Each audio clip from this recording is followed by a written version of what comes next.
O Senhor dos exércitos está conosco. O Deus de Jacó é o nosso refúgio. Queridos irmãos, bem sabemos nós, como já foi falado, que na vida nós passamos por desafios. Na vida nós passamos por situações adversas. E o salmista Davi, muito inspirado, muito sábio, ele escreve esse salmo com muita convicção e muita confiança. Porque é muito fácil nós chegarmos aqui e nós passarmos confiança para os outros.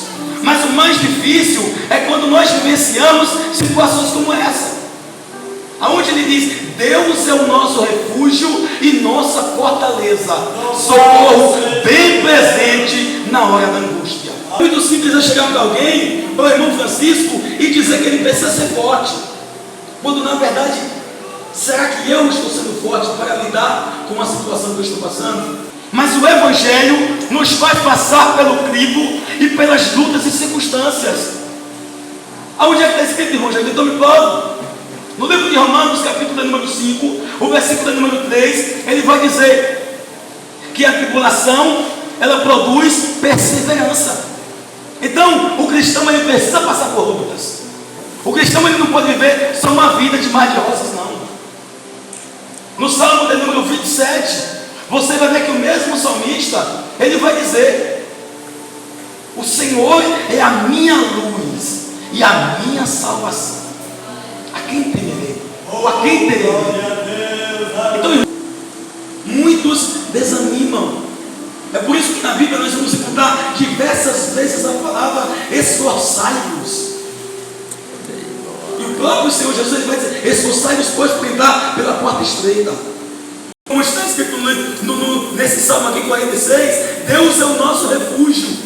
O que é refúgio, irmão Jailton? Não sei se você se lembra. Você se lembra muito bem quando aquele rapaz saiu corrido, que correu atrás dele e a porta não quer que saísse esse portão aí, essa grade, e ele embocou para dentro. Foi o único refúgio que ele encontrou. O único refúgio que ele encontrou foi aqui. E então ele encontrou a porta dentro. Refúgio é quando está chovendo e você vai buscar se abrigar debaixo de algo. É quando você vai se esconder de algo. Está vindo perigo, você vai se esconder. Então, irmãos, no momento de luta, de dor, de sofrimento, em vez de sair embaixo do refúgio, aí que nós temos que ficar mesmo. Hoje em dia é muito comum hoje você ver o Salmo 91 na minha casa. Mas irmãos, entenda bem, a Bíblia fala que o esconderijo do Altíssimo é para aqueles que se abrigam nele. Aquele que habita no esconderijo do Altíssimo, a sombra do Onipotente descansará. A sombra do Onipotente é para aqueles que se abrigam nela. Se eu sair debaixo dessa cobertura, a sombra do Onipotente não está sobre mim, mas ele anda de redor, procurando apenas uma pequena brecha. E então ele está, e aí sim nós estaremos desprotegidos. Vamos lá, outro ponto: socorro bem presente. Irmãos, não pense você que Deus ele vai te deixar na mão.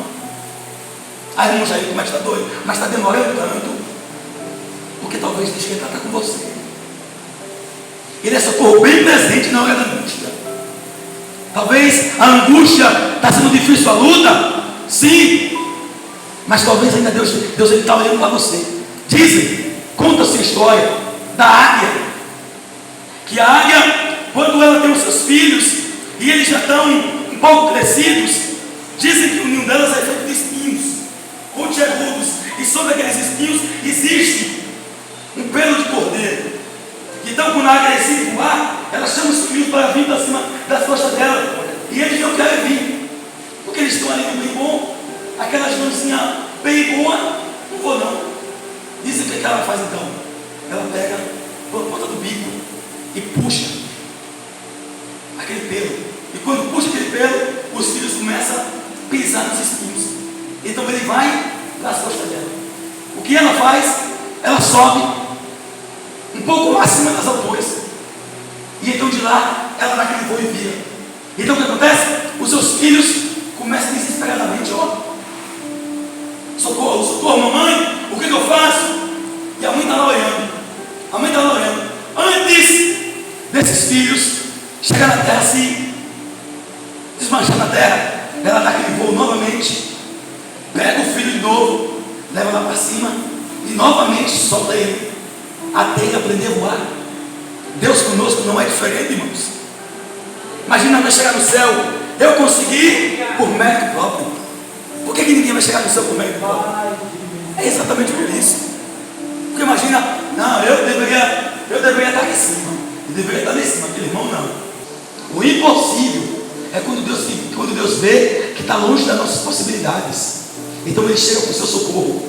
Tem muita gente por aí que quer as coisas na facilidade. Tem gente por aí que quer as coisas na facilidade. Mas se você perceber, em momento algum, o Senhor Jesus falou para a gente que seria fácil. Ele mesmo disse: no mundo tereis aflições, mas tem o quê?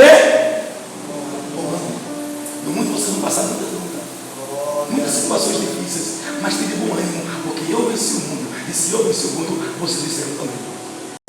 Socorro bem presente. Nesse mesmo Salmo de número 27, o versículo de número 3, o salmista veja a confiança de quem se abriga no esconderijo, o esconderijo da família, o esconderijo do irmão, da irmã, do jovem, da jovem.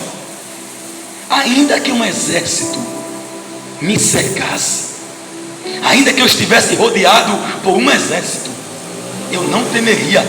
Irmãos, isso é convicção. Convicção de quê? De que Deus está conosco. O salmista, ele tem essa convicção. Ainda que um exército me cercasse, eu não temeria, porque é um Deus comigo. Se você vai lá para o livro de Daniel, se não me fala a memória, capítulo de número 3, depois você, eu não vou ler não, você lê, depois você veja na sua casa, quando o rei coloca um decreto, assina um decreto, para que todos se dobrassem perante a imagem que ele havia levantado ou construído. Quando acontece todos os aparatos que mandam tocar a buzina, e então todo mundo se dobra, menos Sadraque, Mesaque e Abednego. Mais uma vez é tocado, e aqueles jovens não se curvam. Irmãos, é convicção. E ainda que eles morressem, eles tinham a certeza que seria melhor se dobrar perante Deus. Daí, quando o rei, interessante que eu gosto muito desse texto, quando o rei fala assim: é verdade, Sadraque, Mesaque e Abednego, que você não se dobrou perante a imagem que eu levantei? Ele falou: ó rei, é bem verdade. Olha, se você não se dobrar, vocês vão ser lançados na fornalha de fogo. Eles teriam duas opções: ou morrer, ou se dobrar perante a imagem. Eles falaram o quê? Ainda que eu morra, eu não me dobro. Então falou: rei, a gente precisa. E ainda, irmãos, já estou ficando rouco. E ainda, irmãos, o rei vai perguntar para eles: e quem é o Deus que vai livrar vocês das minhas mãos? A resposta é essa: não temos necessidade de falar a respeito de nada. O nosso Deus está conosco. Mas quando aqueles jovens, eles são lançados lá dentro, o mesmo que proferiu aquela palavra: quem é o Deus que vai livrar você das minhas mãos? Quando ele vê os três jovens andando lá dentro, que ele manda sair para fora, o que o rei fala? Porquanto não há nenhum Deus que possa livrar como este. O mesmo Deus que proferiu, o mesmo homem que proferiu que o Deus daqueles homens não poderia livrar, foi o mesmo rei que teve que abrir a boca e dizer: olha, não existe, nem o Deus que eu sirvo é capaz de salvar como esse Deus desses três jovens. Isso chama, irmãos, convicção. Isso chama certeza. A história daqueles jovens poderia ficar como história de quê? De fracassados, pessoas que desistiram na caminhada. Mas eles tiveram um propósito, e o propósito maior deles era com Deus. No livro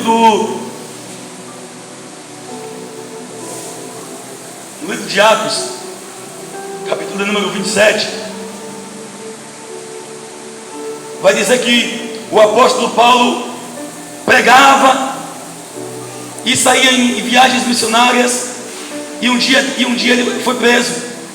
Eu vou resumir a história. Quando aquele homem, o apóstolo Paulo é levado, deixa eu colocar o microfone, porque às vezes eu tenho um hábito de ficar sem o microfone.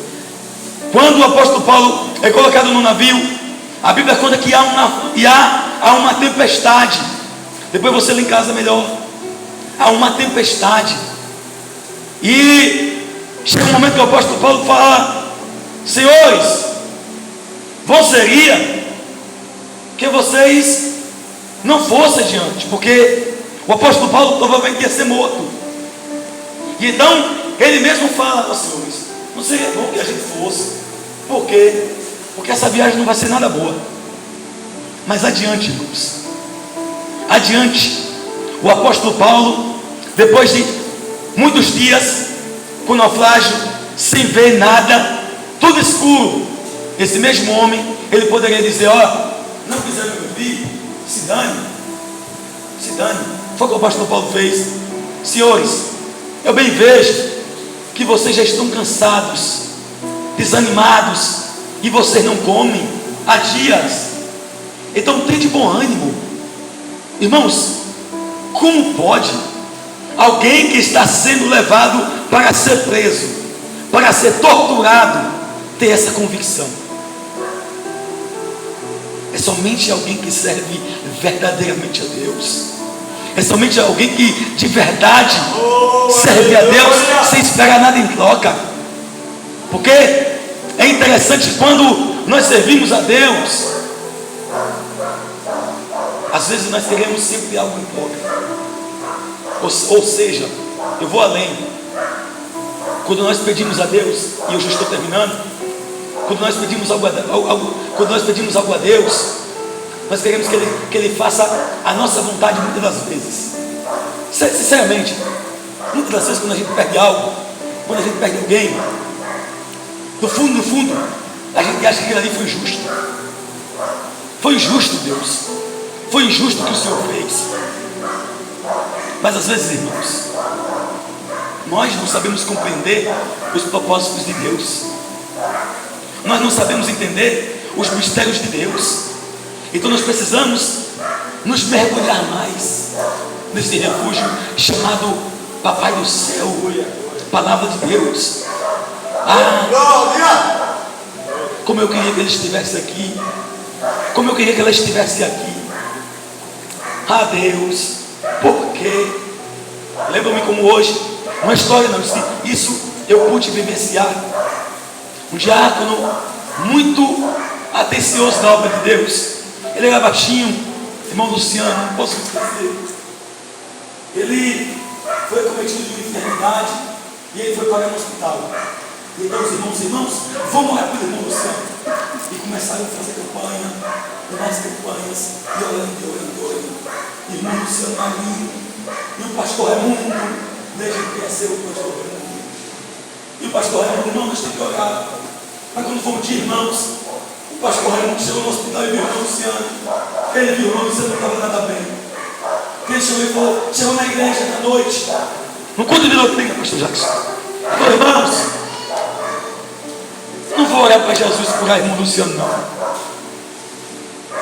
Não vou orar para Jesus ter misericórdia. Eu vou orar para Jesus salvar ele, para Jesus fazer a vontade dele.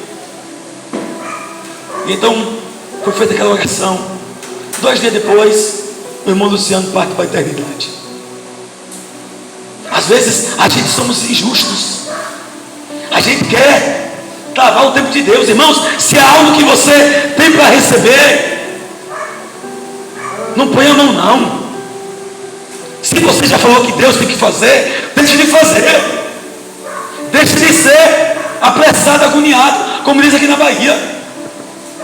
Irmão, eu não consigo ficar sem fazer nada, não. Eu tenho que fazer alguma coisa. Custa você esperar um pouquinho. E para encerrar, o livro de Abacuque, não é Macabeu não, Abacuque, tá? Abacuque, capítulo número 3,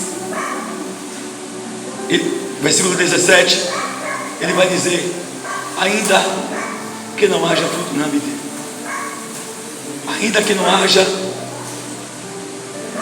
ovelhas no curral, e por aí vai, todavia eu me alegrarei no Senhor e exultarei no Deus da minha salvação.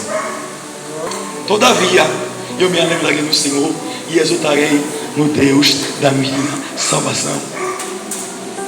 Talvez o que Abacuque, irmão Francisco, irmão Marcos passou, o salmista Davi passou, talvez não foram coisas tão boas, irmão Maria, talvez foram situações difíceis, mas em momento algum eles desanimaram, em momentos algum eles tiveram sim, talvez vontade de desistir, mas em momento algum eles deixaram de olhar para o alvo, que era Cristo, que era o céu, mas a sua convicção, a sua esperança estava no Deus que tudo pode. Então, que nós possamos estar firmados e alicerçados neste Deus que tudo pode. E se você tem algo de Deus para receber, e eu já falei para encerrar, eu vou encerrar mesmo. Se você tem algo de Deus para receber, e você tem percebido que parece que está chegando, está demorando demais, lembra quando o profeta Elias, ele orou para que não chovesse durante 3 anos, 6 meses, não choveu. E quando ele orou para que chovesse, ele manda o servo ir lá fora para ver se tinha sinal de uma nuvem. E aquele menino vai lá fora e diz assim: meu senhor, estou vendo a nuvem do tamanho da mão de um homem, não estou vendo nada. Primeiro, não estou vendo nada. Ele diz assim: vai lá novamente. Ele vai: não estou vendo não. E então, quando aquele menino vai, aquele menino vê uma nuvem do tamanho da mão de um homem. E ele fala: meu senhor, eu estou vendo lá fora, não é muita coisa não, viu? Minhas palavras, tá? Não é muita coisa não, mas eu estou vendo uma nuvem do tamanho da mão de um homem. O profeta Elias falou assim: não tem problema não, corre lá e manda a cabo descer, porque vai vir chuva por aí. Irmãos, talvez você não está vendo nenhum sinal, mas logo você vai começar a ver o sinal, e é Deus mandando vitória para você. Basta você esperar e acreditar no Deus da tua salvação. Que Deus nos abençoe em nome de Jesus.